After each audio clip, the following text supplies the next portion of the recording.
and we've gone on. They'll look back and say, we showed the way. Now they will carry on. It is our vision quest, our destiny. We're a family, a nation coming home. We are a family, a nation coming home.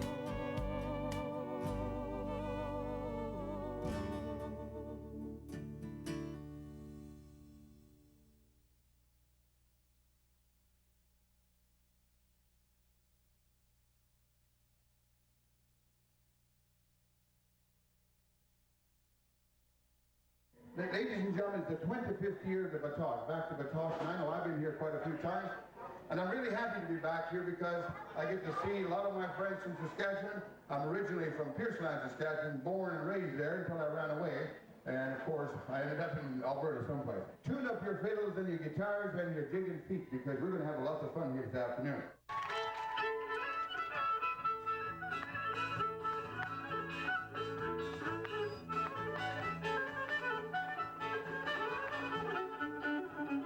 It's still part of the entertainment here at Batoche Days. A lot of people still really like the jigging and the different styles and different groups and different costumes and everything. I find it a lot of fun. It's a competitive sport, and you get to, like I said, you get to watch other groups and the way they dance, and kind of think to yourself, hey, that's not too bad, 25 years ago, I was asked to create some kind of a celebration or festivities that would draw people here and then plus commemorate what happened in 1885. So we began some research, done some very preliminary research. It chose our dates. It's a special date. It's St. Joseph Day on the 24th, which is the Métis Nation patron saint.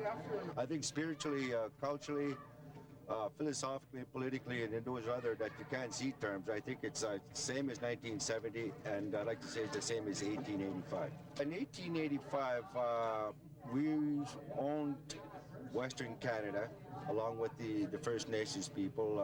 We were a free people then, and at that time this was just territory. My grandfather was 6 years old during the 1885 rebellion, and he raised me. So 1885, although it sounds a long time ago, to some of us, is still pretty personal. So of all of these events that are happening, and it adds to why we're here. I guess the theme of this Back to Batoche this year is unity. We've made an agreement with our provincial and federal government that we are selecting 4 agenda items. The first one is a Métis Act. We're very interested in Métis Act. As you know, the Métis Nation of Saskatchewan is registered under the Non-Profit Corporation Act. And we don't consider ourselves as a non-profit organization. We're a nation of people, and so it's important for us that we have a Métis Act. And the second thing, of course, that we're looking at is a one-window shopping or one-window financing, I guess is what we call it, shopping sometimes. Whereby the federal or provincial governments will look at us and instead of going to each government department and asking for the finances of our programs, we just go to one department, and hopefully we can convince the federal provincial governments of that. The third item is co-management, and that's co-management we mean by managing our natural resources, hunting, fishing, and trapping, those kind of things. And the fourth agenda item that we've agreed to, of course, is gaming and economic development. So those are the 4 agenda items that we've agreed upon. It's nice to see all the people, because during the winter or the late fall, we're like in a graveyard. Batoche means great. Born and raised here.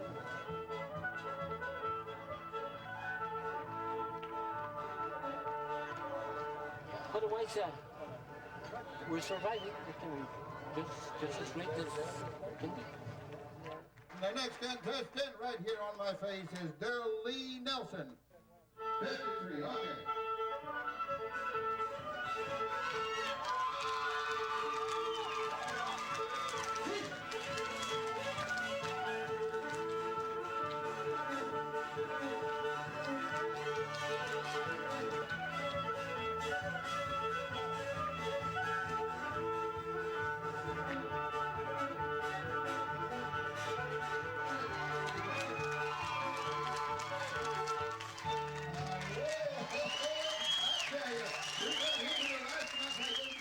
if we don't gain our self-government or whatever we're seeking, I don't think we're going to be in here.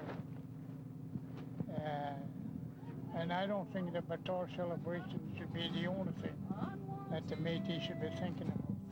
We should be thinking about everything that concerns us, all our culture, and we should have even land rights.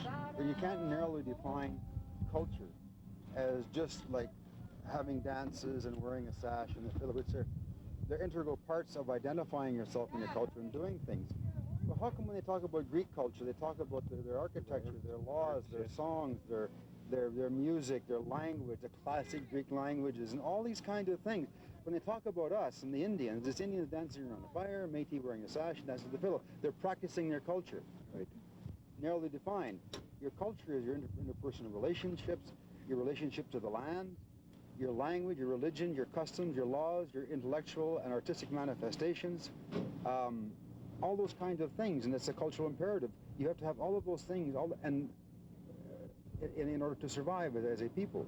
It's like when I went to Federated College years ago, about 1978, and we had elders there, Indian elders, and they're talking about culture and stuff, and I felt like I don't have any of that, like I didn't have any as far as I was concerned, the stuff they were talking about. Gee, I thought, what kind of, how were we raised? We didn't get any of this culture or anything. But as they were talking and I'd listen and stuff, they'd talk about respect, they'd talk about all those things, and I thought, hell, I was raised in a traditional home. I was raised with my grandparents. I mean, as soon as you walk in the door, the teapot's on, something in front of you, that kind of respect, how you treated each other. It's not, like you say, it's the interpersonal relationships. It's not, the music is part of it. I mean, I grew up with fiddle and guitar and stuff like that in my home, lots of music, lots of entertainment like that. But it wasn't just that. Mm-hmm. That's part of it, eh? I've seen the change, and we're not lonely anymore. We've got each other now. Happy, finally happy, not alone.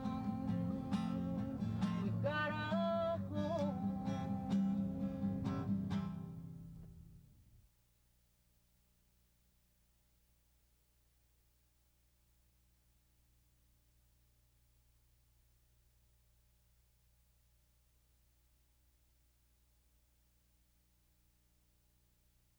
And what's wrong with dreaming, with principles and vision? And there is a revolution, Frankie. It never stopped when the revolutionaries died or went to Ottawa. We decided to put pen to paper and to get a new message out, to give a new meaning to Métis existence in the 1990s. And I think the most important thing that I think we wanted to say, or at least I felt like I wanted to say, was to play back to the community the role of their leaders and to try and mirror that back to them. In 1935, they had a meeting at Frog Lake. The issue was land and self-determination. That was with Norris and Brady and Callahoo and Dion and them. They had another meeting the following year. The issue was again land. They met in the 40s. The issue was again land. They had a meeting in Regina in 46 where Joe Amiot was there, Joe Mackenzie, my father, a bunch of other guys. There's about 60 of them. The issue was land. The issue has always been land. It's always land, and now I was just having a very selfish discussion the other day, and I really went nuts because, and I just mentioned it over here at the rodeo. When I got involved 30 years ago, we were fighting for land. I'm 55, I've wasted my adult life and haven't got 1 inch of land anywhere. We've lost sight of that issue. We've lost sight of the land, and that's the central issue. So as artists, if we couldn't get land using a political vehicle, and most of us that are now in the arts, Peggy and Joe know that, all of us started out doing community work. If we can't get land, then somehow we have to be able to pass on to our children the feeling of one day we've got to have a homeland. And the only way we can do that is the things that we write, the things that we put on stage or we sing. The cultural land. Yeah, and certainly my writing and all of the work that I do, land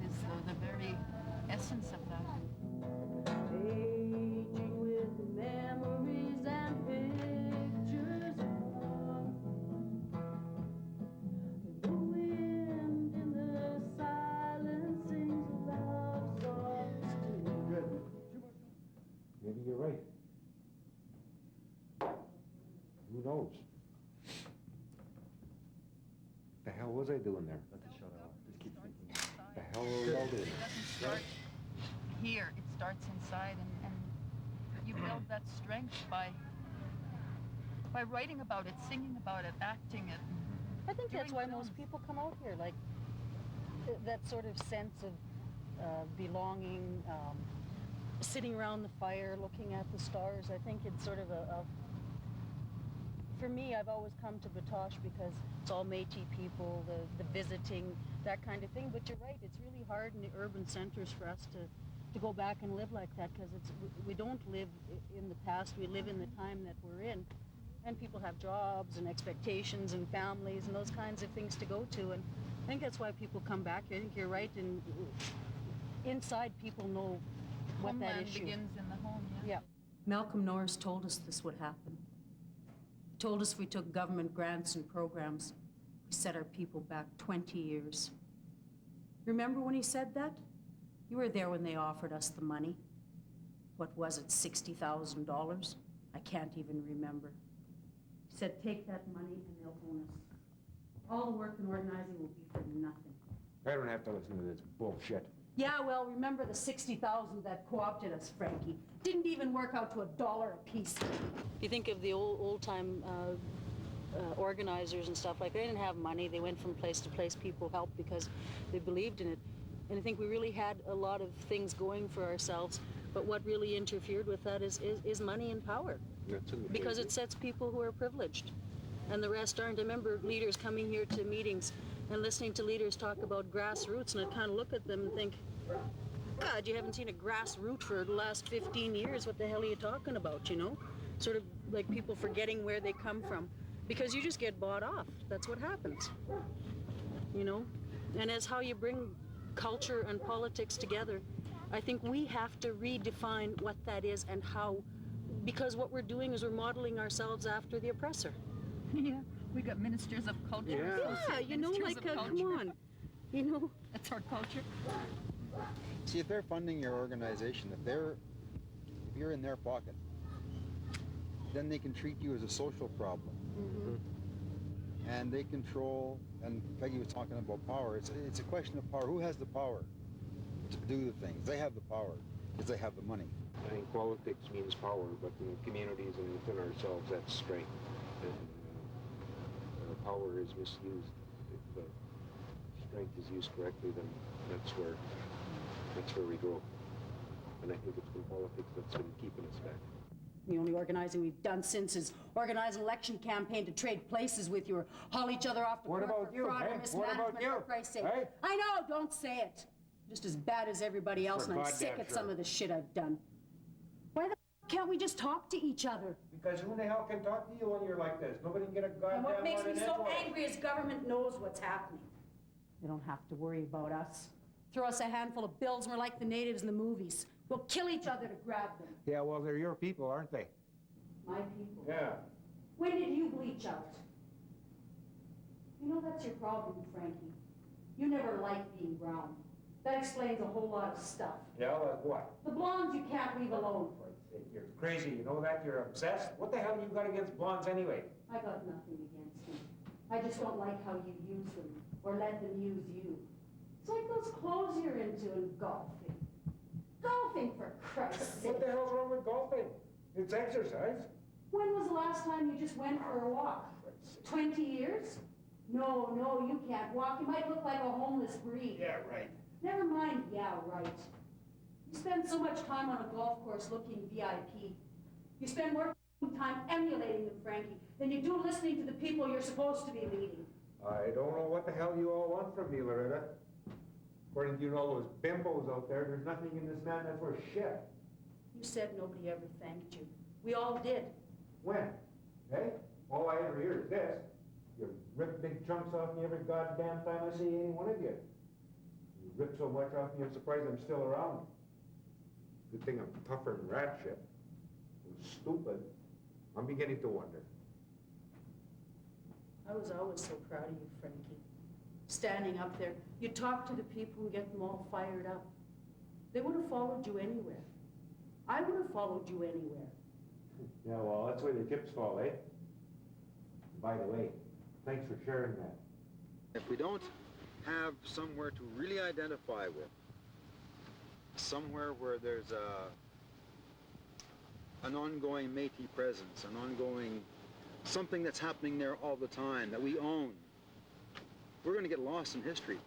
Well, Riel said that. He said, "My people aren't birds. They can't keep flying. They got to touch down one of these times." In the West, the major fight was at 1815, then in 1816 with Governor Semple. It was about land. Riel in 1885 was still saying the same thing. We're sitting here in 1995 saying the same thing. So in graduations of in increments of 10 years, from 1815 to 1995, we're talking about 185 years that we have been fighting and struggling for land.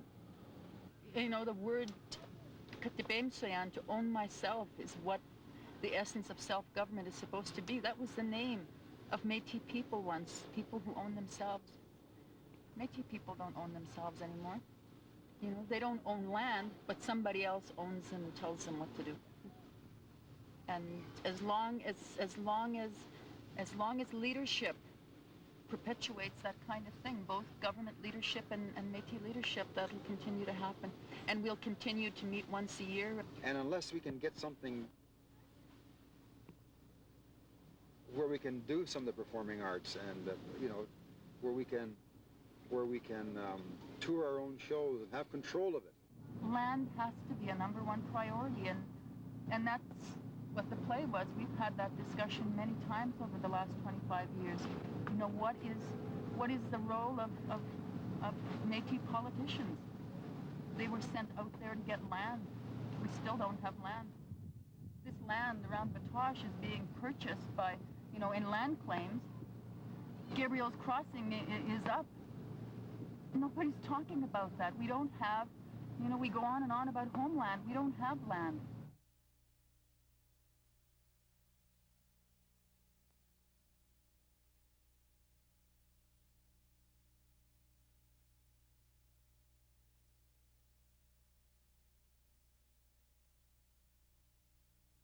We are a fluid cultural nation by nature.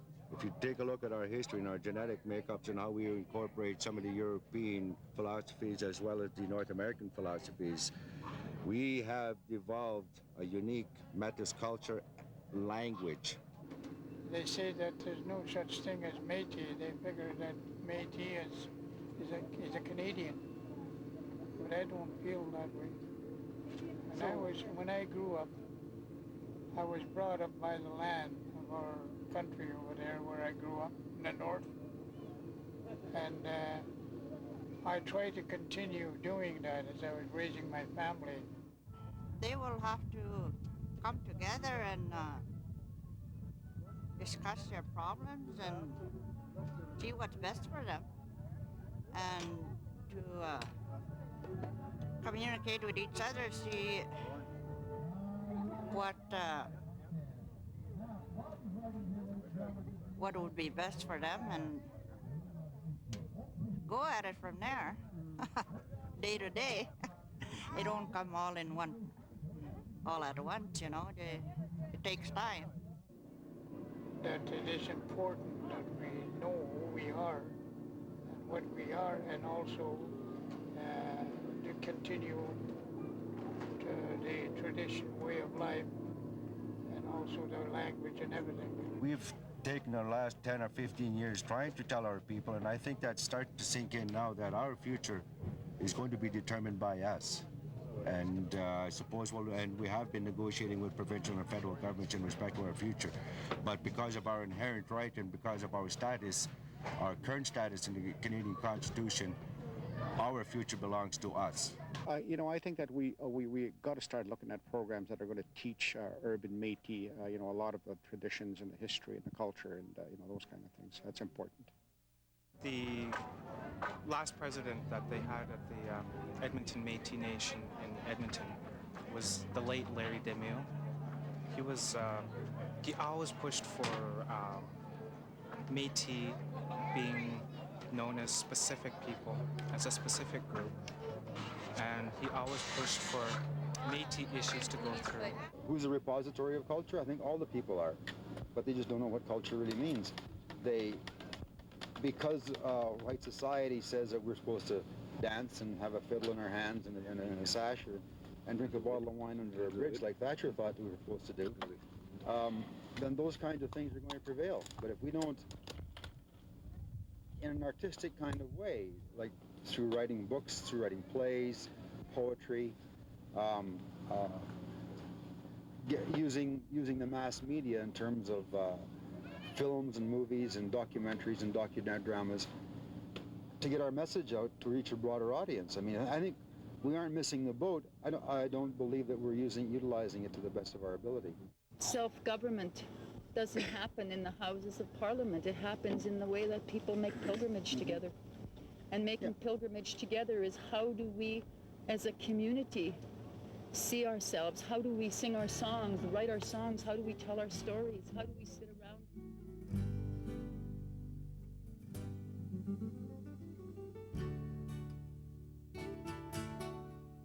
It's been an uphill climb, yet here we stand. Every daughter, every mother's son, standing hand in hand.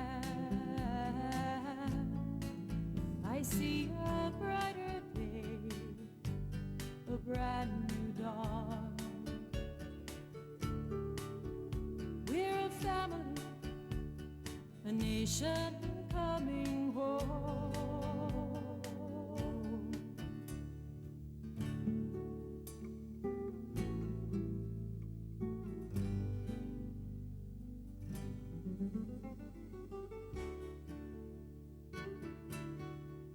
Our children's legacy, born this day, of a love profound, we are honor bound to guide them day by day, protect their innocence, their sanctity. They are family, a nation coming home.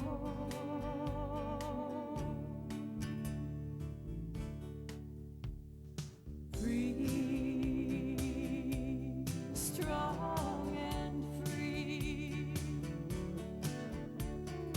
proud, proud Métis. And when tomorrow comes and we've gone on, they'll look back and say, we showed the